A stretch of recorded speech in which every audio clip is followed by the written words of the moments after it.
Salmo capítulo 23. Escribió David. Fue el rey David quien escribió este salmo. Este salmo que expresa una verdad fundamental. Estuvimos diciendo el día de ayer que el Salmo 23 es un salmo que expresa el señorío de Dios. El Salmo 23 expresa el señorío de Dios. Jehová es mi pastor. Jehová es mi pastor. Nada me faltará. Jehová es mi pastor, nada me faltará. En lugares de delicados pastos me hará descansar. Junto a aguas de reposo me pastoreará. Confortará mi alma y me guiará por sendas de justicia por amor de su nombre. Y el último versículo que estudiamos fue el versículo 4. Aunque ande en valle de sombra de muerte, no temeré mal alguno, porque tú estarás conmigo. Tu vara y tu callado me infundirán aliento. Tu vara y tu callado me infundirán aliento. La vara y el callado. Dos herramientas fundamentales del pastor, sin las cuales sería imposible, literal, sin las cuales sería imposible pastorear las ovejas, que son la vara y el callado. Nosotros sabemos qué es la vara y el callado. La vara, ustedes se acuerdan, no es el mismo báculo, para que por favor usted lo tenga presente. No es el mismo báculo. El báculo era un palo más grueso que una persona de autoridad cargaba, portaba, era como una especie de bastón mucho más largo, generalmente sobrepasaba la estatura de quien lo cargaba.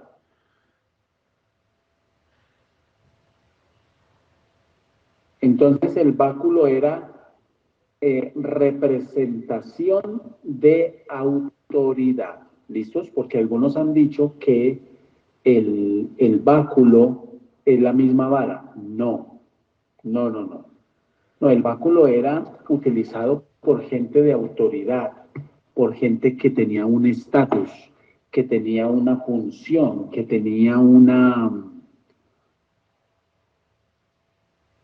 responsabilidades frente al pueblo, frente a la gente. ¿Listos? Aquí estamos hablando de la vara. La vara era un palo, por decirlo en términos que lo podamos entender, era un palo que no era tan grueso como el báculo y no era tan pesado como el báculo. Era largo y no era tan alto, no, generalmente la vara que utilizaba el pastor no superaba la estatura de quien la portaba, a diferencia del báculo. Entonces ahí tenemos que tener claro que no es lo mismo la vara que el báculo. Entonces, la vara era una de las herramientas que utilizaba el pastor para guiar las ovejas, para guiar, es decir, la vara es fundamentalmente una herramienta de guianza. ¿Listos? Es una herramienta de guianza para que usted, por favor, lo tenga presente.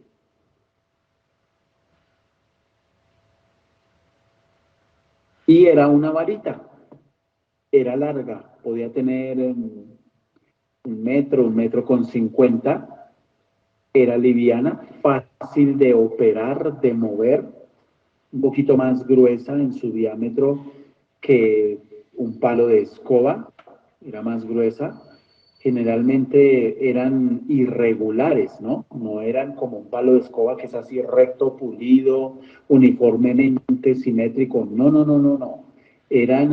Podían ser ramas de árboles pulidas, pero que eran muy diferentes y su función era totalmente diferente a las del famoso báculo. Bueno, algunos dicen que el Salmo 23 es un poema, pero si lo dejamos simplemente en que es un poema, nos vamos a quedar cortos, cortos, porque la idea del Salmo 23 no es simplemente una poesía o un escrito bonito. La idea del Salmo 23, al igual que todos, es enseñarnos profundas verdades espirituales, mis hermanos. Entonces, el pastor utilizaba la vara para guianza y el cayado para corrección. ¿Listos? No se nos olvide eso. ¿La vara era para qué? La vara era para o se usa para guianza, guianza, para guiar las ovejas. Y el cayado se usa para corrección. Entonces, son funciones totalmente diferentes, totalmente diferentes. Bueno, por eso es que siempre, siempre el pastor utiliza en primer lugar la vara, con la vara guía, con la vara guía, siempre está alentando. Siempre, siempre. Y de todos los salmos, este es el salmo quizás más conocido, junto con el Salmo 91. Obviamente hay otros salmos muy conocidos, digamos, incluso entre los no creyentes, hay muchos salmos que lamentablemente los usamos, bueno, la gente los usa como fetiches, mantienen la Biblia abierta en el Salmo 27, en el Salmo 23, en el Salmo 91, etcétera, ¿cierto? Asumiendo que eso es para protección, pero ya sabemos nosotros que eso es un error. Si usted se fija en el Salmo 22, vemos eh, al buen pastor que da su vida por las ovejas. Nosotros vemos en el Salmo 22 al pastor que guía en medio de la angustia, guía en medio del miedo, del dolor, de la perdición. Y en el Salmo 24, fíjese usted, en el Salmo 22, el salmista profetiza con lujo de detalles acerca de cómo van a ser los sufrimientos de Cristo. El Salmo 22 es fundamental. Bueno, todos, estamos hablando de estos. El Salmo 22 es fundamental porque el Salmo 22 profetiza con lujo de detalles cómo van a ser o cómo serían los sufrimientos del Señor Jesucristo. Tremendo. Y a partir de ahí,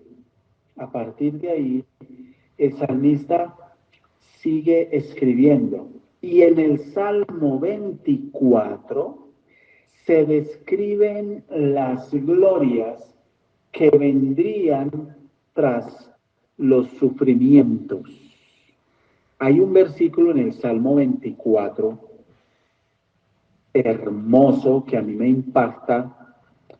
De hecho, hay una canción hecha de ese versículo en el Salmo 24, versículo 9, cuando dice: alzad, oh puertas, vuestras cabezas, y alzaos vosotras, puertas eternas, y entrará el Rey de la Gloria.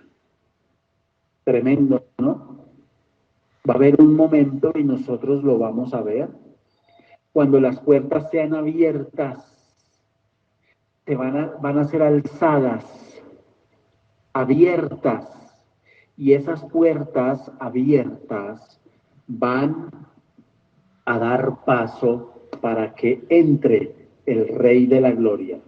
Y en medio de estos dos salmos, el Salmo 22 y el Salmo 24, encontramos el Salmo 23, que nos habla de las experiencias del creyente desde el día en que llegó a ser beneficiario del supremo sacrificio de Cristo hasta el momento cuando participará de la gloria con Él. Esa es la importancia de ese salmo. Esa es la importancia fundamental del Salmo 23. ¿Cuál es? Que nos narra las experiencias del creyente. ¿Ven? Fíjense ustedes, leamos un poco el Salmo 22, versículo 1. Dios mío, ¿por qué me has desamparado? ¿No se le hacen esas palabras conocidas? ¿Por qué estás tan lejos de mí? ¿Por qué estás tan lejos de mi salvación y de las palabras de mi clamor? Dios mío, clamo de día y no respondes, y de noche y no hay para mí reposo. Pero tú eres santo, tú que habitas entre las alabanzas de Israel. En ti esperaron nuestros padres, esperaron, y tú los libraste.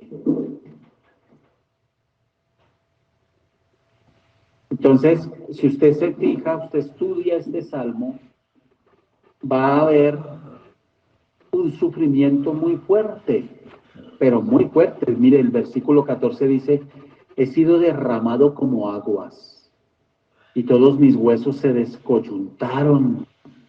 Mi corazón fue como cera, derritiéndose en medio de mis entrañas. Entonces, este salmo narra de una manera poética lo que son o van a ser parte de los sufrimientos del Señor Jesucristo. Y en el Salmo 24 ya se habla de las glorias que vendrán después de todo este sufrimiento. Entonces, por eso usted ve ahí en su Biblia, Reina Valera, el subtítulo que dice El Rey de Gloria. Y es un salmo que habla de la honra que va a recibir el Señor, pero también de los beneficios, de haber pasado todo ese sufrimiento. Y en medio de los dos salmos está el Salmo 23, que nos habla de las experiencias de nosotros como creyentes cuando seamos beneficiarios del supremo sacrificio de Cristo. ¿Listos? Bueno, entonces, estamos ahí en el final del versículo 4. Tu vara y tu cayado me infundirán aliento. Y dijimos que la vara fundamentalmente es para guiar las ovejas. El cayado fundamentalmente es para corregirlas. Por eso es que la diferencia en la forma de estos dos objetos no es la misma. Hay una diferencia. ¿Cuál es la diferencia? El cayado es como un bastón. Pero largo. Era, sí, más largo que la vara. La vara es más pequeña. La vara es más pequeña y la vara generalmente no superaba la altura de quien la tenía, ¿no? Y era para guiar, para encauzar. Entonces la varita no empleaba generalmente dureza. ¿Qué es la vara hoy? Ya vamos a mirar qué sería la vara hoy. Y el cayado ya era un poco más largo y era un bastón en la parte superior, era como el mango de una sombrilla, ¿no? Sí, como que era así doblado, ¿cierto? Exacto, como una jota al revés. Eso, como una jota al revés. Pero Alargada. Alargada. Para cuando la ovejita estaba muy brincona, porque había ovejitas dentro del rebaño muy brinconas, muy distraídas, ovejitas que tenían la tendencia a hacer lo que querían, a desviarse del camino, nunca estaban contentas con el pasto que se les daba y siempre estaban buscando la manera, eso le pasa a las ovejas, de alimentarse no en el campo donde el pastor las ubicaba, sino que tenían que ir a buscar maleza. Yo no sé si a usted le ha pasado, a los que tienen perro me van a entender, cuando se sacan a la calle a dar un paseo, ellos a veces tienden a comer pasto. La gente dice, es que eso les ayuda. No, los animales comen pasto por instinto porque al comer pasto sienten un alivio cuando tienen algún malestar, pero en realidad eso termina a la postre haciéndoles mucho daño en su aparato digestivo. Entonces toca estar jalando la correíta para que no coman nada en la calle, que pueden intoxicarse o enfermarse, y eso puede ocasionar la muerte. Las cabras son animales que se simbolizan o se utilizan para representar a aquellas ovejas que siempre tienden a imponer su voluntad, a sus criterios, sus propias cosas. Siempre eso pasa. ¿Listos? Entonces, hay ovejitas que tienden a ser, en términos de la abuela, desviroladas, ¿no? Muy despistadas, muy a hacer lo que les parece, a hacer lo que quieren. Se les guía, el pastor está guiándolas y les muestra el camino, las lleva a comer buen pasto, pero ellas quieren siempre coger por su lado y hacer las cosas como quieren. Y entonces ahí es donde entra el pastor a utilizar el cayado. El cayado eh, tenía forma de bastón, como dice Edgar, como una J invertida, para fundamentalmente cogerlas del cuello y jalarlas con más fuerza hacia el pastor. No se jalaban hacia el rebaño, no, se jalaban hacia el pastor. Y al jalarlas hacia el pastor se empleaba un poco más de fuerza que con la vara. La vara no lastimaba a las ovejas. El cayado en este primer uso de cogerlas y envolverle con el gancho, cogerla del cuello y jalarla, tampoco se estaban lastimando, pero sí había un empleo de fuerza mayor que con la vara. Con la varita usted lo tocan, pero usted no lo están lastimando. Le están recordando por dónde debe ir. Pero ya con el callado le cogían del cuellito y lo jalaban hacia el pastor, no hacia el rebaño, hacia el pastor. ¿Y por qué hacia el pastor? Porque la ovejita era puesta, esa era una forma primaria de disciplina, donde el pastor le está diciendo, la voy a poner a caminar cerca de mí, para que te mantengas aquí cerquita y aprendas el camino. Bueno, pero luego de un tiempo, el pastor permitía que la oveja nuevamente se involucrara de lleno con el rebaño. Cuando el pastor veía que la oveja otra vez al cabo de un tiempo se estaba desviando, ya se utilizaba una siguiente acción. Entonces el pastor, al ver la insistencia de la oveja en desviarse, en apartarse, en poner en peligro su vida, lo que hacía era literalmente,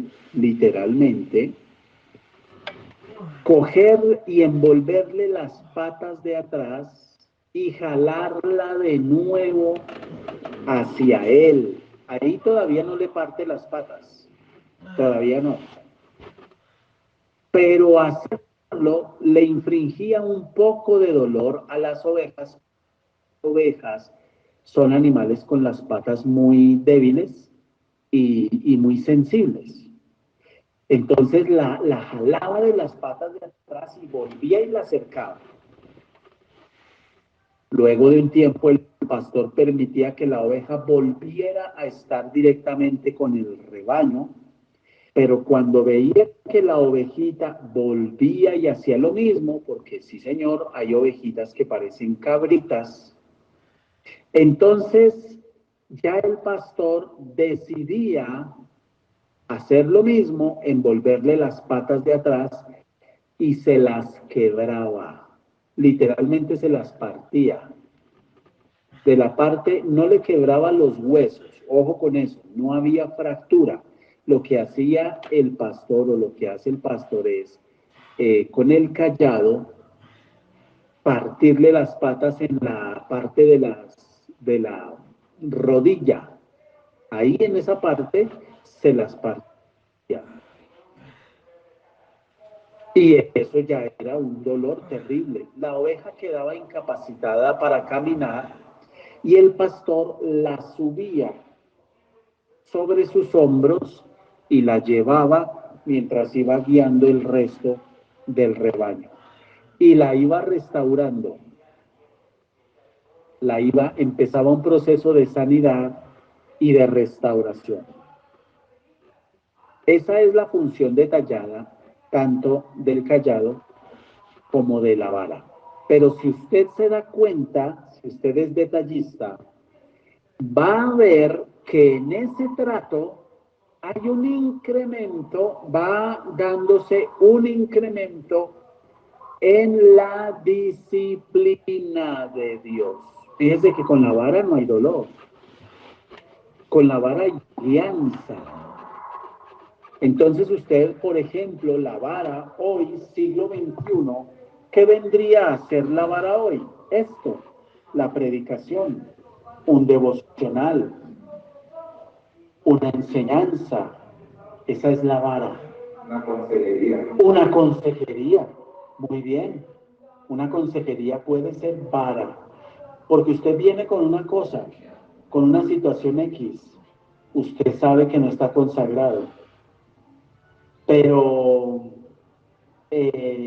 literalmente, usted viene a la consejería y en la consejería el Señor le va a hablar a través del pastor y le va a hablar sobre principios bíblicos para que usted sepa actuar. Ahí hay una vara. Ahí hay una vara. Cuando de pronto usted lleva tiempo sin venir, sin consagrarse o se empieza a descuidar y alguien, un hermano o el pastor le escribe, le manda un mensaje y le dice, tenga cuidado que yo lo veo a usted muy descuidado.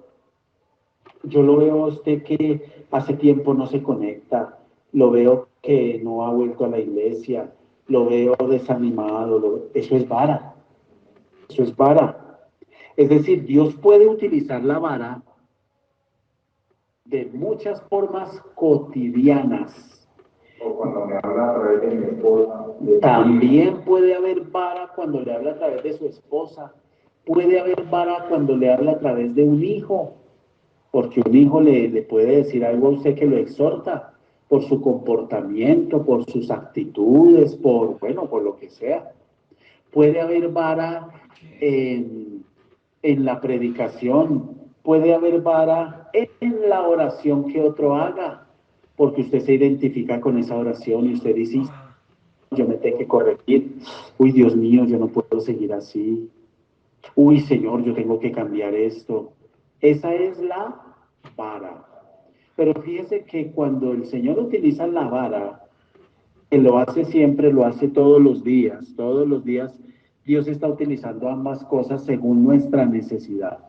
Porque Él conoce y sabe de qué cosa tenemos necesidad, lo dice la palabra, que Él sabe de qué cosas tenemos necesidad. Entonces, literalmente, nosotros tenemos que pensar y tenemos que analizar que literalmente la palabra de Dios es una vara y la vara es necesaria. Recuerde que la vara no es para maltratar, la vara es para guiar, es guianza. La vara nos guía. Digamos que usted va manejando, maneja de una manera incorrecta y va con un hermano en Cristo y ese hermano en Cristo le dice, hermano, por favor, no conduzca de esa manera, está siendo imprudente, se puede meter en un problema, su actitud detrás del volante no es la correcta, no es la adecuada. Eso puede ser vara que Dios está utilizando con usted. Vara perfectamente puede ser que el Señor le está llamando o le está hablando de corregir algún aspecto de su carácter. Mire usted, analicemos cómo el Señor utiliza de manera cotidiana la vara con nosotros. Hay cosas que nosotros hacemos que se ven atractivas, se ven inofensivas, y por eso usted está viendo a la gente metida en internet con un buen corazón, porque quieren aprender. El problema es que es más fácil, Edgar, y para todos, buscar en internet cualquier video de predicación y escuchar a cualquier persona. Eso requiere menos disciplina que coger la Biblia y leerla. Por eso uno encuentra tanto creyente metido con tantas cucarachas y tantas cosas en la cabeza y confundidos porque se la pasan escuchando cualquier cantidad de basura, aunque parezca bueno, correcto, parezca bueno. Yo he visto predicaciones, entre comillas predicaciones, de gente que dicen ser hasta rabinos y judíos y de todo, pero que están dando un alimento muy peligroso para las ovejas. Por eso termina la gente confundida y enferma. Entonces esa anotación que usted está haciendo es fundamental. Y me acuerdo, antier, de la vaca esta que vimos allá en la finca. Ah, la negra. Sí, la vaquita negra, con esos turupes debajo del cuero. Esos son los famosos nuches, Nuches. ¿cierto? Son usados. Y son cúmulos, esos turupes que se ven ahí, si cogiéramos un bisturí y abriéramos eso, que sería lo más sano para el animal, ¿cierto? Y le exprimiéramos eso, saldrían gusanos por montones, ¿verdad? Esa es la evidencia de un animal totalmente descuidado, que nadie lo está cuidando. Nadie está mirando el animal donde se mete. No hay pastoreo. Nadie lo está cuidando. Y con la oveja sucede exactamente igual. Con la oveja, mire, me mandaron un video ayer, uy, es espantoso, es horrible, de un gato, con toda esta parte de la cara le tapaba el ojo izquierdo y todo esto acá, todo esto así, haga de cuenta, medio cráneo del animal en la parte izquierda, no se le veía el ojo, le quitan más de 200 garrapatas pegadas aquí, se las quitan una por una, impresionante. Yo pensé que había perdido el ojo el animalito y no perdió el ojo porque le tapaban todo. Entonces, la oveja puede llegar a sufrir unas cosas dolorosas y asquerosas, porque usted ve un animal cuando se le forman esos huecos y usted coge y le exprime y le salen esos gusanos vivos de debajo de la piel, que es totalmente peligroso para el animal. Por eso es que el pastoreo es tan importante. El pastoreo es importante porque es necesario que nosotros como ovejas, gracias, que nosotros como ovejas tomemos conciencia de varias cosas. La primera, somos ovejas. Esa es la primera. Que somos ovejas, no somos cabras. Somos ovejas, no somos cabras. Nosotros no estamos para hacer las cosas como se nos antoja. Segundo, si somos ovejas, tenemos que tener un pastor. ¿Y nuestro pastor quién es? Cristo Jesús. Él es el pastor de los pastores y él tiene vara y tiene callado. ¿Ve? Entonces debemos tener ahí esa conciencia. Pero sigamos aquí estudiando este tema. Dice el versículo 5, aderezas mesa delante de mí en presencia de mis angustiadores. Mire, aderezas mesa delante de mí en presencia de mis angustiadores. Otro principio que tenemos que tener claro es que las ovejas por naturaleza siempre van a tener a su alrededor ¿qué? Angustiadores, angustiadores. Entonces nosotros tenemos que tener muchísimo cuidado. Hay lobos rapaces. Sí, señora. Y esos lobos rapaces muchas veces no están afuera. Esos lobos rapaces pueden estar ¿a dónde? Adentro. Adentro. Entonces el versículo 4 habla de disciplina. La disciplina es fundamental, pero por favor, no entendamos mal la disciplina de Dios, porque la disciplina de Dios no es maltrato. La disciplina de Dios es formación, es enseñanza, es entrenamiento. Amén. Bueno, el Señor nos disciplina. Ya en el punto del versículo 5, cuando dice aderezas mesa delante de mí, aderezas mesa delante de mí. Aquí hay un cambio, porque aquí entra en escena el anfitrión. ¿Quién le está preparando mesa? Cuando usted, yo no sé si ustedes los han invitado a almorzar a una casa, y usted llega y cuando se llega ya la hora de servir el almuerzo, por ejemplo, usted ve que el anfitrión empieza a listar la mesa, ¿no? Entonces pone un mantel, pone los individuales, pone muy bonito, pone aquí el salero, pone aquí las salsas, pone aquí el ají, dispone los vasos, de pronto le van a dar una copita de vino y le ponen la copita y el vasito con agua. ¿Qué están haciendo? Aderezar mesa. Eso es aderezar mesa. Están preparando la mesa para atenderlo a usted. Pero aquí hay una cosa súper interesante. El aderezar, cuando yo lo invito a usted a almorzar, o usted invita a alguien a almorzar y usted se esmera en preparar la mesa, ya los alimentos están listos. Pero usted no va a poner un plato así simplemente. ¿Usted qué hace? Usted prepara la mesa, la pone bonita, pone su mejor mantel, los mejores utensilios, los mejores cubiertos. Eso es aderezar mesa. Hasta el puesto. Sí, señor. Ese aderezar.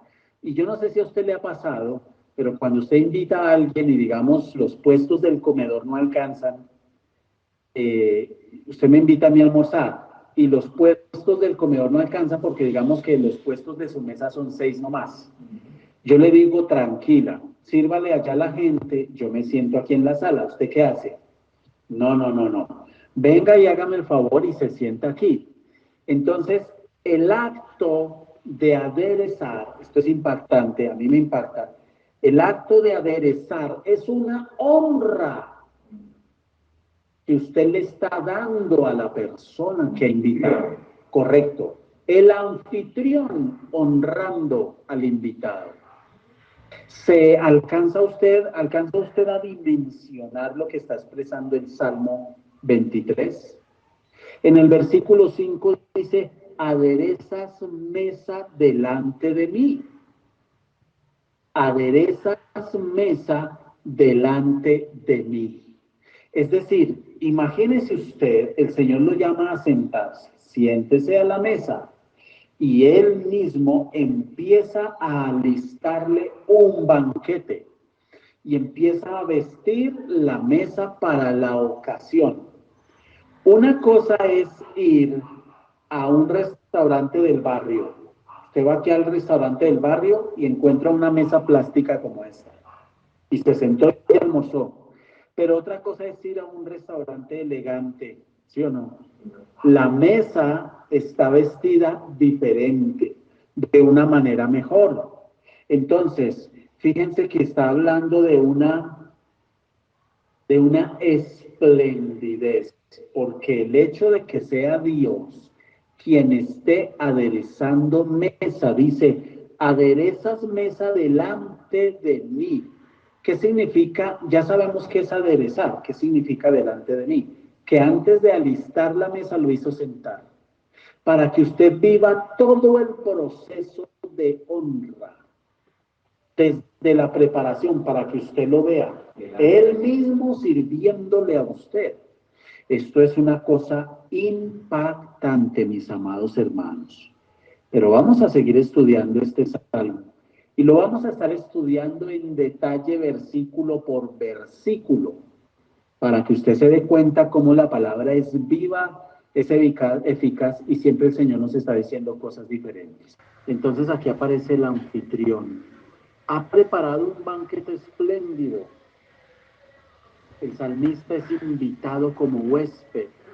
¿Cómo era la cultura, la filosofía en esa época, la hospitalidad oriental, ¿no? Era una regla de oro en tiempos bíblicos. Cuando usted era acogido, no solo le dejaban quedarse. Le voy a poner un ejemplo. En nuestra cultura occidental, cuando llega un familiar, digamos un familiar lo llama a usted y le dice, mira, voy para Estados Unidos, vivo aquí en un pueblo y necesito quedarme 2 días en Bogotá. Entonces usted le dice, no, tranquilo, venga, quédese aquí en mi casa, no hay ningún problema. El familiar llega y usted le facilita el que se pueda quedar incluso el alimento. Pero nosotros aquí en esta cultura occidental no hacemos agasajo porque el familiar llegó. En la cultura oriental, en tiempos bíblicos, el huésped no solo era acogido en la casa del anfitrión, sino que era agasajado de una manera admirable. Entonces, la comida, la bebida, eran siempre servidas con generosidad. Eso no es como en nuestra época, hermano, que lo invitan a usted a almorzar. ¿Le sirven algo bien rico?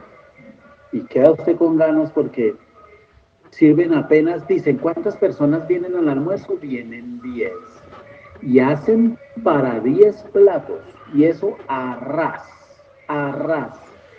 Esa es la cultura nuestra, es una cultura que tiende mucho como a la limitación, a la escasez. La cultura oriental en tiempos bíblicos no. O sea, era algo muy importante, ¿no? Entonces aquí cuando dice, aderezas mesa delante de mi presencia de mis angustiadores, está hablando de que el anfitrión lo está tratando a usted como a alguien de suma importancia, ¿no? Porque estamos hasta ahora en lo de aderezas mesa. ¿Listos? Bueno. Entonces, la comida y la bebida eran servidas con esplendidez. Y cuando se habla de esplendidez, se está hablando de unas cantidades impresionantes. Yo recuerdo en este momento, en alguna ocasión a mí alguien me invitó a almorzar hace años y a mí me quedó grabado eso por lo que yo vi. Resulta que esa persona que me invitó a almorzar es colombiano, es un hermano en Cristo, con la esposa me invitaron a almorzar, pero ellos vivieron unos años por cuestiones de trabajo en Israel y aprendieron mucho de la cultura, ya ellos están aquí nuevamente. Cuando ellos me quedé impactada al llegar, de ver la mesa como estaba vestida. Eso me impactó. Era una cosa, se veía el esmero, el lujo, era una cosa impresionante, que usted podría decir exagerado. Pero el anfitrión cuando quiere honrar no escatima. Pero hubo otra cosa que me impactó. Resulta que el almuerzo fue un pescado, fue un pargo, me acuerdo. Y lo que más me impacta es cuando a la mesa hicieron 3 ensaladas, pero cada ensalada era mucha cantidad de comida y éramos apenas unas 7, 8 personas. Había comida para unas 25 personas. Era mucha comida. Y una de las ensaladas, es una ensalada muy rica, deliciosa, era de camarón, solo camarón, como con perejil picadito, mezclado con huevo cocinado, y le echaban una salsa, yo no me acuerdo si salsa rosada, algo así, pero eso queda delicioso, pero es 100% camarón. No es como cuando usted va y se come en un restaurante arroz con camarón, y esa vaina, eso más bien se debería llamar arroz con sabor a camarón, porque camarones tiene 3 y no tiene más, y dicen arroz con camarón. No, esto era una cosa impresionante para que usted comiera la cantidad que quisiera. Entonces, ellos hicieron el camarón, hicieron toda esa cosa de mar, porque sabían que a mí me gusta todo eso de mar. Entonces, fíjese cómo el esmero que tuvieron en cada detalle, ¿para qué? Para honrar. Entonces, si eso es extravagante, es bonito, es hermoso, y yo comí mucho camarón ese día, y me decían, ¿quiere más? Me dieron para llevar una cantidad impresionante de comida, me la empacaron muy bien empacada, etc. Imagínense si eso es así, lo que está diciendo la palabra aquí en el versículo 5. Porque es que quien está aderezando la mesa aquí es el mismo Dios del universo. ¿Y para quién? Para usted y para mí. Tremendo, ¿no? Está aderezando mesa para mí, para nosotros. Bendito, bendito sea el Señor. Esta palabra no está en Apocalipsis también, que dice que no sé en qué capítulo, qué capítulo habla, que también vamos a ir allá como a las bodas. Sí, a las bodas, ¿no? Sí, señor. Nos va a servir. Sí, señor, Él nos va a servir. Él nos va a servir. Se refiere también. Él nos va a servir, Él nos va a sentar. y Él nos va a servir, y es en una silla que es una silla para usted, que tiene su nombre grabado en una piedra aquí en el espaldar, y no es su nombre allá en el cielo, no es Edgar.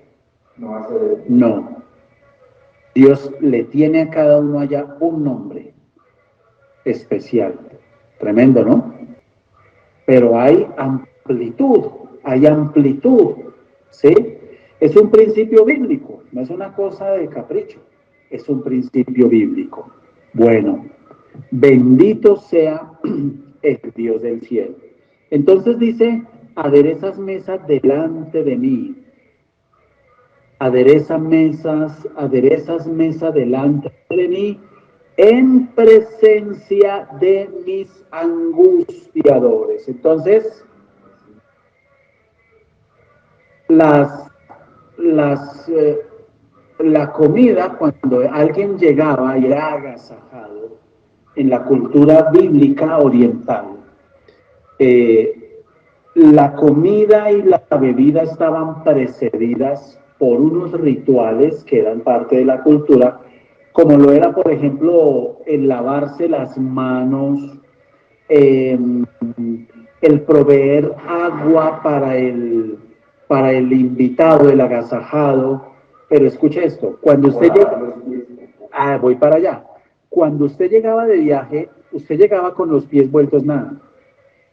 Y en esa época, acuérdese que no había Nike, Reebok, Adidas, nada de eso. Entonces, ¿qué era lo que había? ¿Cuál era el calzado? Las famosas sandalias. Entonces, cuando usted llegaba del desierto de viaje, fuera que llegara a pie o que usted viniera en camello, igual sus pies estaban vueltos, nada. Las uñas eran una fuente de desaseo terrible. Entonces, ¿qué sucedía?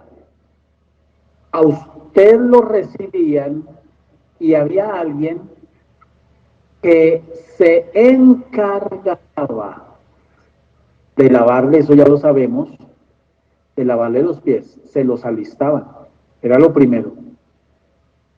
Le lavaban a usted los pies, le proveían agua para baño, le proveían ropa para cambio, si usted necesitaba. Estamos hablando de las costumbres de esa época. Le daban aceite, ungüento para que usted se perfumara. Es decir, cuando usted llegaba a la mesa a sentarse, los actos de honra continuaban con el aderezamiento de la mesa, ¿sí? Con el alistamiento para servirle a usted. ¿Ve? Entonces ya usted estaba con sus pies lavados, ya le habían hecho el pedicure, ya le habían provisto para que usted se lavara sus manos. Era una cosa impresionante. Yo he visto unos videos de esa cultura cuando llega un familiar o un invitado o quien sea, la manera en cómo lo honran. Y le voy a decir otra. Cuando llegaba un profeta de Dios, la cosa se quintuplicaba. Era impresionante. No, era impresionante la honra para el profeta. Era impresionante la honra cuando llegaba un siervo de Dios, pero impresionante lo que hacían, la manera en cómo lo atendían. No solo era lo que le daban mientras él estaba allí en casa, sino lo que le regalaban para provisión del camino. Por ejemplo, si yo llegaba, tenía que continuar mi camino de viaje, me daban, se aseguraban de darme toda la provisión en comida, en líquido, en equipaje, para lo que restara de mi viaje. Entonces, esta gente en la cultura oriental tienen una concepción totalmente diferente de la honra. Aquí no. Aquí usted encuentra noviazgos, aquí somos mezquinos, donde el novio le dice a la novia, bueno, te la invito a almorzar, pero vamos por mitad. Hermano, no sea mezquino, no sea tacaño, no piense de esa manera. El hombre debe ser proveedor. El hombre es el que debe ser proveedor. Si usted está siendo una persona realmente bíblica, usted es una persona que va a buscar siempre ser el proveedor. Siempre. A otra cosa es que ya en esta vida moderna su esposa diga, no, no, espérate que yo trabajo y yo quiero aportar. Ah, listo, nos ayudamos los dos. Pero en el hombre debe haber siempre un sentir de honrar. Y una de las principales maneras en cómo se honra es con cosas materiales. Porque si usted se fija aquí en este versículo 5, cuando dice, aderezas mesa delante de mí. Para aderezar una mesa, ¿usted qué necesita? ¿La adereza con qué? ¿Con oración? ¿Con ayuno? ¿Con intercesión? No, hermanos. Usted necesita cosas materiales. Entonces, parte de la honra que Dios nos va a dar tiene que ver con cosas materiales. Por eso nosotros debemos aprender a honrarlo a Él y darle a Él el primer lugar, también con cosas materiales. Por eso la Biblia dice que nosotros debemos dar. ¿Ven? Bueno, entonces, la comida y la bebida eran siempre servidas con generosidad. Luego de que ya se le había provisto al invitado el agua necesaria, el aseo personal, los perfumes, los ungüentos, y luego de eso lo invitaban a la mesa. Y si usted tenía hijas o hijos, todos trabajaban en función de honrarlo a usted y de que a usted no le faltara absolutamente nada, nada. Porque además, esa honra de la que se habla aquí, proporcionaba la protección del anfitrión a usted, a su vida. Y eso es importante. Entonces, el huésped gozaba de la protección de su anfitrión. Y bajo su techo encontraba una protección sagrada que el enemigo no tenía derecho a invadir. Esta cultura occidental en la que nosotros estamos hoy ha perdido de vista la importancia de la honra a los siervos de Dios. Por eso el enemigo navega y se mueve tan fácil en esta sociedad occidental.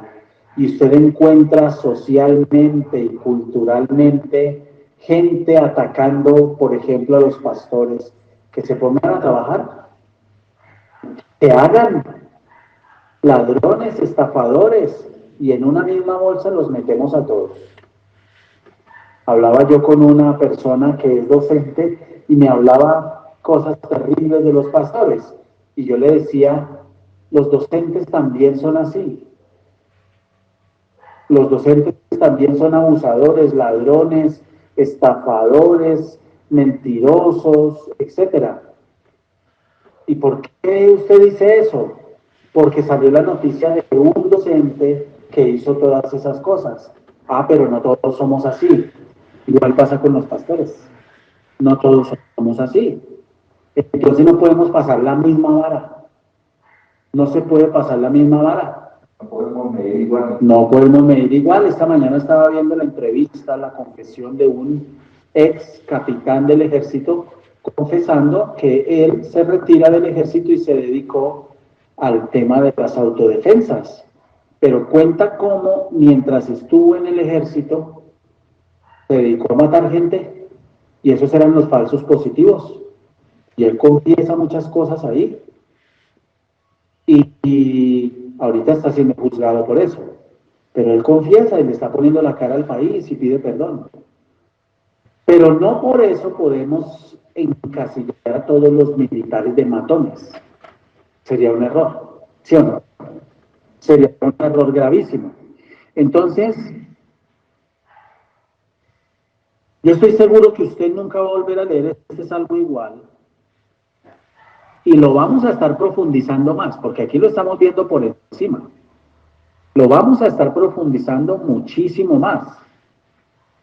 Sigamos.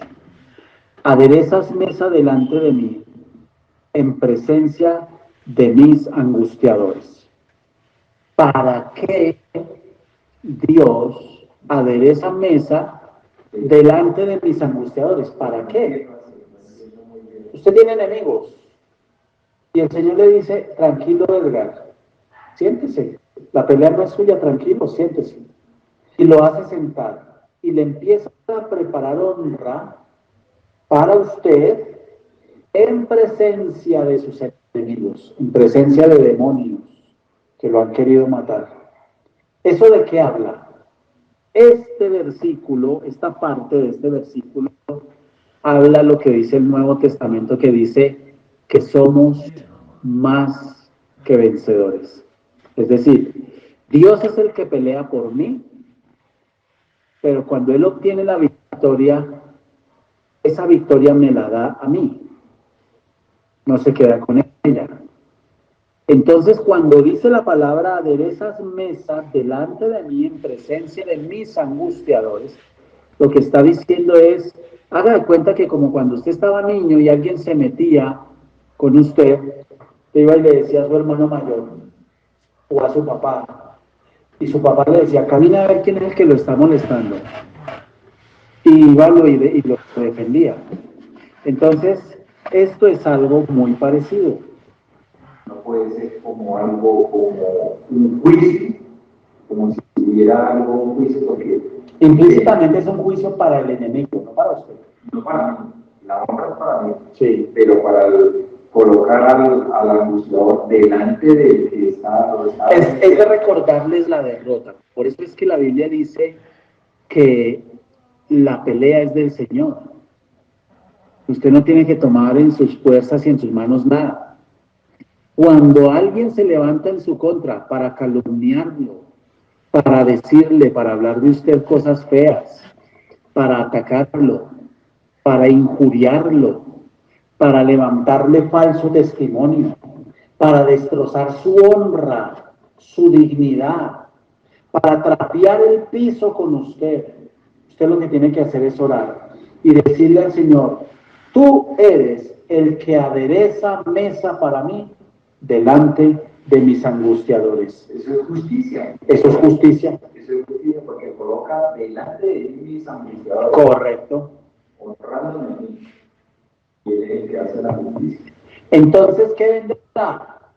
Honra. ¿Pero para quién? Devuélvase al versículo 1 del Salmo. Jehová es mi pastor.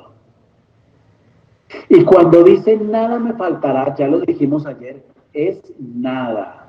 Eso incluye disciplina, trato, etcétera. Pero una de las cosas que incluye ese nada es honra. Honra de Dios. Una de las cosas que incluye ese nada me faltará es victoria por encima de sus enemigos. Mire, te digo una cosa. Cientos de miles de demonios han tratado de acabar con mi vida, con la mía, con mi vida, con mi ministerio, con mi familia, con mi hogar, con todo. No han podido. Y cuando Dios me da victorias y me saca adelante, ¿qué está haciendo? En lo espiritual y en lo natural me está dando victorias. El enemigo ha querido acabarme, y no solo a mí, a usted también. Mire el caso, por ejemplo, de Carolina y el testimonio que ella nos compartía ayer, que es un testimonio impactante porque ha vivido cosas muy fuertes. Ella ha tenido un pie en el sepulcro, hermano. El diablo ha querido arrastrársela, no ha podido. El Señor le ha dicho no, porque escúcheme, no importa cuánto se le levante a usted el diablo, el Dios le pone límites y Dios le dice hasta aquí llega y de ahí no pasa. Y póngase como quiera. y perdóneme el colombianismo, emberráquese si quiere, haga así, párese sobre las pestañas, haga lo que quiera, pero no puede hacer con nosotros lo que se le dé la gana. No puede, hermano, no puede, porque tiene límites que Dios le pone, y en lo natural y en lo espiritual. Los enemigos que se levanten en contra de nosotros, los hijos de Dios. Mire, yo le digo una cosa, no se acobarde, no se asuste. Cuando a usted se le levante gente, que usted ve gente que son usados por demonios, ¿no? Cuando a usted se le levante gente en su contra, más bien lo que usted debe hacer, el que está confiado en el Señor como león, el que está realmente confiado y tiene un entendimiento de Dios, más bien va a orar y va a decir, Señor, ten misericordia. A mí me ha pasado. Cuando hay gente que se levanta en mi contra, lo que viene a mi corazón es temor por ellos, de lo que les puede pasar, de lo que se les viene pierna arriba, a esos angustiadores, a ese que se levanta a calumniarme, a ese que se levanta a atacarme, a ese que se levanta a injuriarme, a esos que se levantan a hablar chisme. Mire, yo he visto, sabe el Señor que no miento, gente enferma, en ruina y muerta por levantarse en mi contra. Yo nunca he tenido que hacer absolutamente nada ni mover un dedo. Yo lo que sí digo es, Señor, ten misericordia, porque esa persona no sabe en qué se está metiendo, ni con quién se está metiendo. Así como Chávez un día, ustedes lo vieron en un video que es muy famoso, en una de las famosas alocuciones presidenciales, como él las llamaba, maldecir desde sus entrañas al pueblo de Israel. ¿Y no fue en las entrañas que le dio cáncer? ¿No fue en las entrañas? Es que para nosotros también es la promesa donde dice en la palabra, al que te bendijere, a ese voy a bendecir. Al que te maldijere, a ese voy a maldecir. Es para usted y para mí. Y yo le digo al Señor, ten misericordia de la gente que se levanta a hablar sin tener entendimiento. Hay una señora que me decía que la hija habla muy feo de los pastores. Y yo no le he hecho nada. Nada. Pero me mete ahí en la ensalada de los estafadores, de los ladrones, de los vividores, de los engañadores, de todos. Y ella me llamó el lunes y me dijo, ayúdeme a orar por mi hija porque está muy enferma, muy enferma. Y me decía llorando, yo no sé por qué mi hija es tan enfermiza, pastor. Yo le dije, la puerta está abierta y está en su lengua, porque ella se pone a hablar de quien no debe, a meterse con quien no debe, y eso trae maldición. Y una de las maneras en cómo se manifiesta la maldición es con enfermedad. Y es una persona joven, pero es supremamente enfermiza, muy enferma. Yo la he visto 2 veces en mi vida, la muchacha. Pero la mamá la invita a la iglesia y ella dice, ¿para qué voy a donde esos estafadores? ¿Para qué voy a donde esos ladrones? El pastor John no es así. Igual que todos. Esos son todos cortados por la misma tijera. ¿Qué está profiriendo la persona? Maldición.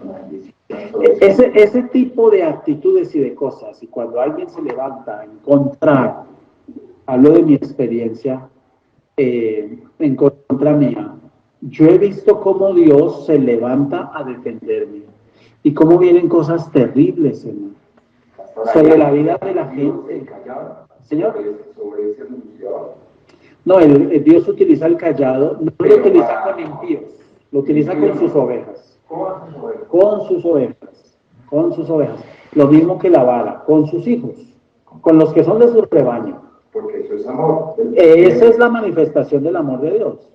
Entonces, fíjense cómo aquí habla de delante de mis angustiadores. Nosotros no tenemos que hacer absolutamente nada. Mire, por más bravo que sea el toro, por más brava que esté la corrida, por más candela que se ponga la situación, por más poderoso que sea el que se nos enfrente, no se está metiendo conmigo. No se está metiendo conmigo. Se está metiendo con el Dios del cielo. Y el Dios del cielo es celoso con sus hijos. Por eso dice la palabra, Él no nos va a dejar avergonzados. Por eso dice la palabra, ningún arma forjada contra nosotros prevalecerá. Es decir, sí habrá pelea, pero no va a prevalecer. No va a prevalecer. La victoria es nuestra porque quien conquista esa victoria es el Señor. Nosotros somos más que victoriosos, nosotros somos más que vencedores. Y nosotros, en vez de sentir rabia, cuando usted tiene un entendimiento espiritual realmente de lo que se mueve, por eso la Biblia dice, la lucha no es contra sangre y carne, hermano. Y el diablo utiliza gente, seres humanos de carne y hueso, para levantarse como enemigos. Pero cuando eso pase, nosotros, en vez de sentir rabia contra ellos, lo que tenemos es que orar por misericordia. Porque cuando Dios se levante a defendernos, la palabra es espantosa cuando dice, dura cosa es caer en las manos de un Dios vivo. Dura cosa es caer. Yo le dije a esta mamá, mientras su hija no cierre la boca, no se corrija y no pida perdón, no va a haber un cambio en su salud. Sencillo. Así, sencillito. ¿Por qué? Porque tiene una puerta abierta. Y están viniendo demonios a afectarla en su salud, a atormentar. Y eso es lo que pasa hoy. Pastor, si podemos colocar aquí en lugar del huésped, colocamos el pueblo de Israel. Podemos decir, así le coloque los imperios, no van a prevalecer contra ti.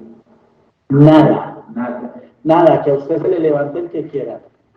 Ahí sí, como dicen los muchachos, píntela como quiera. ¿No? ¿Usted ha escuchado ese término? ¿No? Cuando usted se agarra con alguien, píntela como quiera.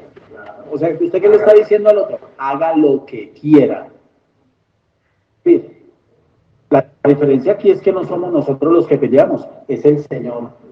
Es Dios peleando por mí, es Dios peleando por usted. Yo le puedo dar cualquier cantidad de testimonios.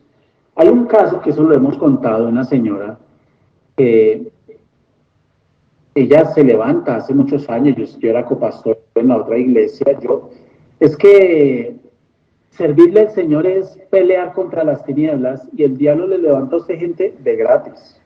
Usted no le hace nada a la gente, pero de gratis la gente le coge rabia, de gratis la gente le coge bronca, de gratis en el sentido de que uno no le hace nada malo a la gente. Uno lo que hace es servirle a Dios. Pero sabemos que para Satanás no es de gratis, claro. Pero para Satanás no es de gratis, porque para él sí lo estamos afectando, ¿no? Le estamos afectando. Pero esta señora se levantó, esta señora prestó su casa, su comedor. Qué maldición es prestar comedor y sala. Comedor y sala. Qué maldición es prestar la casa, especialmente comedor y sala, para hablar mal de un siervo. Está muy mal eso. Y ella se prestó para eso y pasó el tiempo, le vino una ruina terrible y en un ayuno un sábado ella pidió la palabra ya finalizando y se paró enfrente y ella dijo, pastor, yo le quiero pedir hoy perdón. Yo le quiero pedir hoy perdón. Yo ya sabía qué pasaba porque el Señor me lo había mostrado y yo estaba orando por ella. Porque el Señor tuviera misericordia. Yo no tenía nada en contra de ella, pero estaba orando reprendiendo los demonios que la estaban influenciando. Esa debe ser nuestra actitud. No agarrarla ni emprenderla contra el fulano de tal, ni contra la fulana de tal. No. Yo la semana pasada hablé con alguien que llorando me decía, es que por culpa de esa persona estoy metida en estos problemas. Yo le dije, no, la culpa no es de esa persona, la culpa es suya, que usted prestó la firma, usted nadie le puso un revólver para que usted firmara esos documentos. Usted decidió, porque usted tenía a esa persona como un Dios, y fue hizo cosas ilegales y ahora usted está metido en un problema. Pero en últimas, la responsable es usted, porque usted se puso a prestar su firma, eso no se hace. Entonces, esta persona le cogió odio fue a esa persona, a ese señor, y rabia, y todo es dirigido contra él. No, dirija la guerra contra demonios, contra los demonios que se están moviendo ahí, reprenda. Claro, esa es la parte espiritual, y esa es la dimensión espiritual en la que nos debemos mover. Porque si usted se pone a echarle madres a su padrastro, a su madrastra, ¿sí?, al vecino, al amigo que lo robó, a este otro que lo metió en un problema, usted se está moviendo en lo natural, está perdiendo el tiempo, hermano. Nosotros tenemos que subir a la dimensión en la que realmente nos tenemos que mover, que es espiritual. Cuando a mí se me levanta un enamorado, yo lo digo coloquialmente, un enamorado, una enamorada que le cogieron bronca, en el argot militar le dicen así, no, es que tengo un enamorado, y se la dedican, y lo calumnian, y lo atacan, y lo demandan, y le dicen, y le meten, y le de todo. Pegan a un vecino la bronca, ¿cierto? Entonces lo que yo tengo que hacer es que ir y agarrarme con el vecino, ¿para qué? ¿Para qué? Aquí cuando dice, aderezas mesa delante de mí en presencia de mis angustiadores, no está hablando de gente de carne y hueso, está hablando de seres espirituales, de demonios, de espíritus que se mueven a través de la gente para dañarnos y acabarnos. Es en esa dimensión que nos tenemos que mover. Allá es donde está el entendimiento bíblico y allá es que nos tenemos que mover y hacia allá es que tenemos que dirigir la guerra espiritual en nuestras oraciones.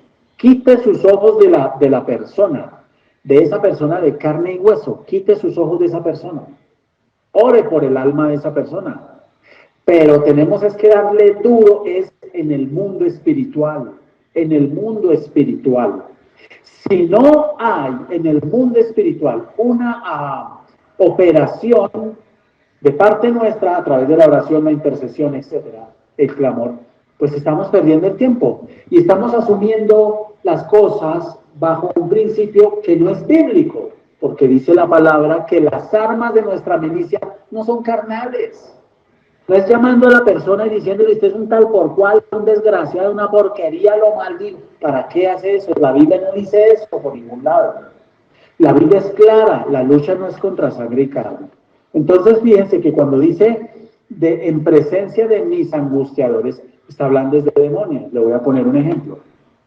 Pero ¿qué dice ahí en presencia? No está diciendo peleando ya con los peleando ya, no, nada.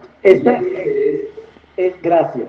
Esa expresión en presencia denota o deja ver en el original hebreo una actitud, una posición pasiva de parte de los angustiadores en ese momento. Es decir, cuando Dios está preparando honra para usted, ellos están simplemente mirando.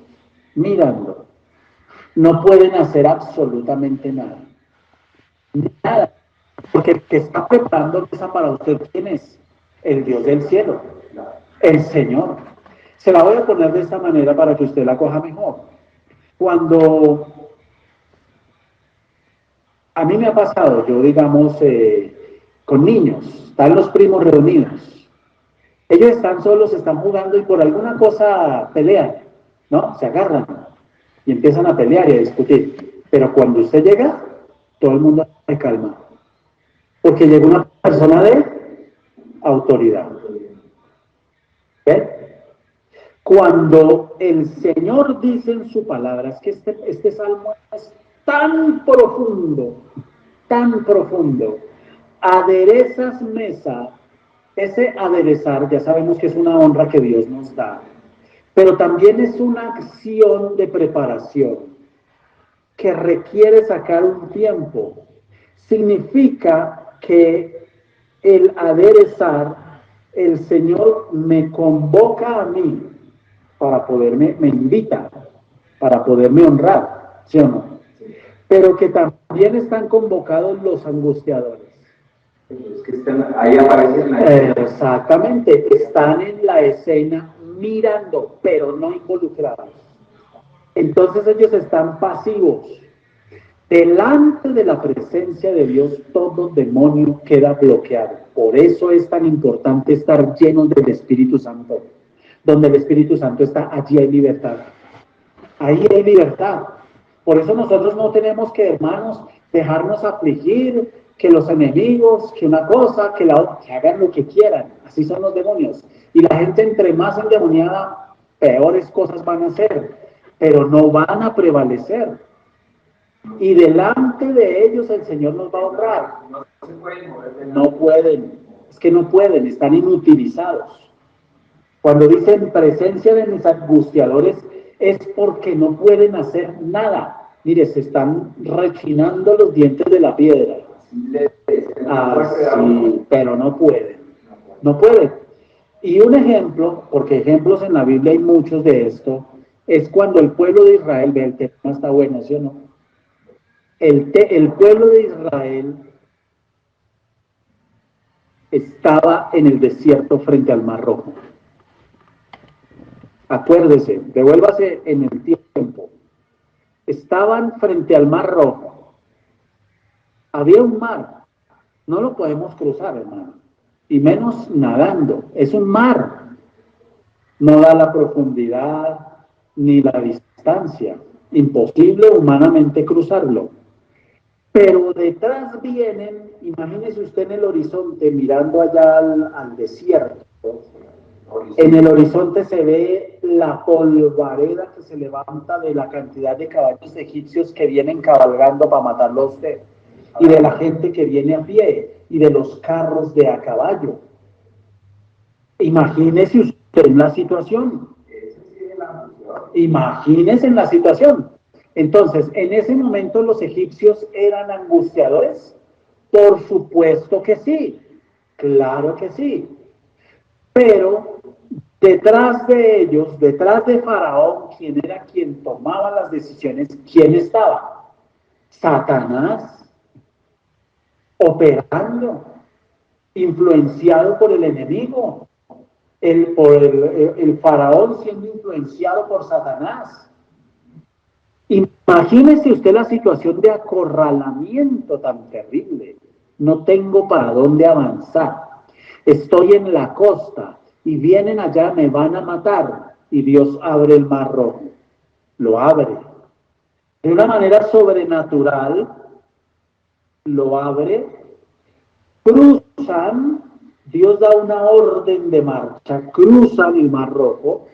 Y estos insolentes egipcios deciden también lanzarse a cruzar el mar en seco porque estaba abierto. Pero aquí hay un principio. Dios abre el Mar Rojo únicamente para que pasen en seco sus hijos. Cuando Satanás se atreve a tratar de cruzar el Mar Rojo, el Señor les cierra las aguas, que fue lo que hizo con los egipcios, y murieron. Eso es aderezar mesa para mí delante de mis angustiadores. Y ellos cruzaron al otro lado y empiezan, echó a la mar quien los perseguía, y empiezan a cantar, a adorar, a saltar, a brincar, a danzar, porque delante de ellos mismos habían visto cómo el Señor adereza mesa. Cuando usted está enfrentando o está afrontando una situación, cuando usted está afrontando una situación X o Y, y confía en el Señor, literalmente el Señor se va a encargar de acomodar toda situación. Ese que parecía tan poderoso, usted lo va a ver patas arriba, confundido. Ese que usted veía imbatible, invencible, usted lo va a ver avergonzado. Ese que usted lo veía encarándolo a usted con alevosía, usted lo va a ver huyendo avergonzado. Eso es aderezar mesa delante de mí en presencia de mis angustiadores. Tremendo, ¿no? Tremendo, ¿no? Mire todo lo que dice este salmo. Y uno no lo dimensiona. Uno no lo dimensiona. Entonces uno le dice a la gente, vamos a leer y a estudiar el Salmo 23. Entonces la gente, mi pastor, nada, ya sé de qué van a hablar.